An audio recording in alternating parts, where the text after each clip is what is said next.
Hey everybody, Mr. Richards here. We're talking some total warfare today in your notes. What we're going to start off with, and you're going to be using the whole page. This doesn't take the whole page, but you're going to make a map of the southern United States. Just a quick sketch in.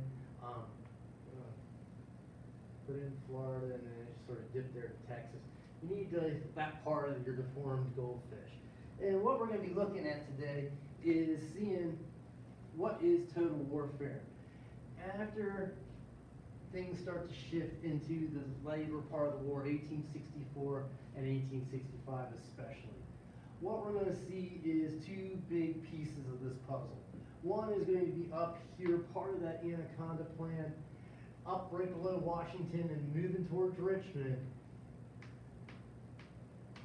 In a sense, Grant will be chasing Lee. General Grant has been sent east, and he is going to use the Union Army in the east, the Army of the Potomac, to chase General Lee and his forces. And General Lee is going to put up a lot of hard, heavy fighting, and he's going to a lot of the battles he's technically going to win. But Grant doesn't care. He's just going to keep hounding him, and we'll talk about that in another lesson video.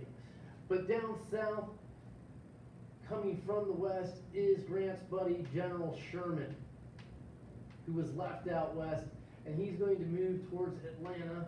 He's going to occupy Atlanta and burn it to the ground.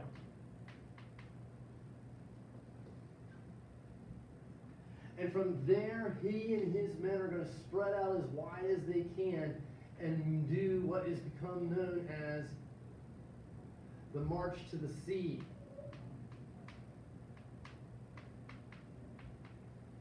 They're going on this major wide, spread out as wide as they can, and they're going to perform what is called the March to the Sea, and that is total warfare. While they're doing this March to the Sea, they're going to practice fully what is total warfare. Basically, they've got the South tied up. Vicksburg has fallen, the Mississippi is under control, the southern coast is totally blockaded. Grant is keeping Lee occupied. Sherman is going to march to the sea, practicing total warfare. And basically, the idea of total warfare is simply this.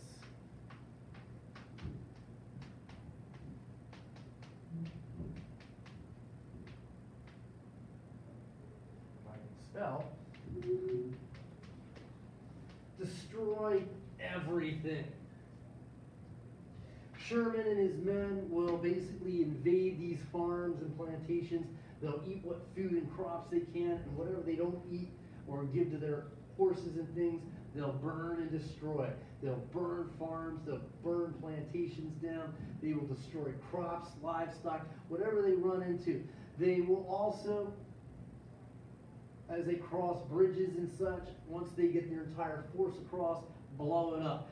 Just basically gut the South and demoralize the people of the South. And even though it's not the entire South, doing this 50-mile swath that they're going to cut from Atlanta to the Atlantic Ocean, it's going to be extremely demoralizing to the people of the South. And a lot of soldiers that are fighting Confederate troops, when they hear this, a lot of them are going to want to go home. They're going to want to go back and try to help pick up the pieces. And Sherman knows this, Grant knows this, Lee knows this, everybody knows it, and there's nothing that can be done. Sherman is just going to destroy everything, practicing total warfare. If they come upon a few small factories, there aren't many in the South, destroy them.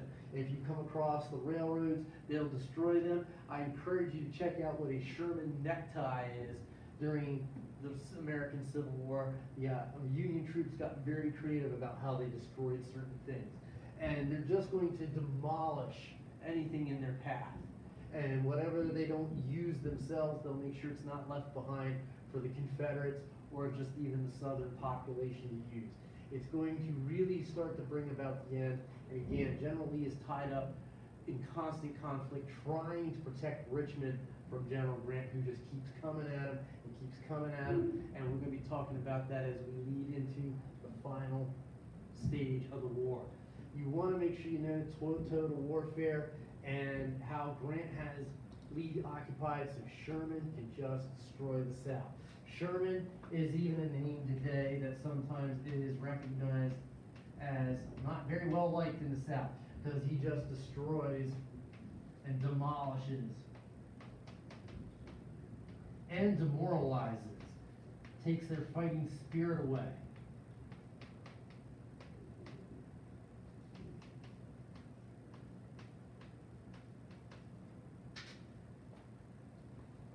So the will to fight, it will not be there much longer for the Confederates. If you have any questions, if you have any concerns, as always, let me know. I'll see you next time.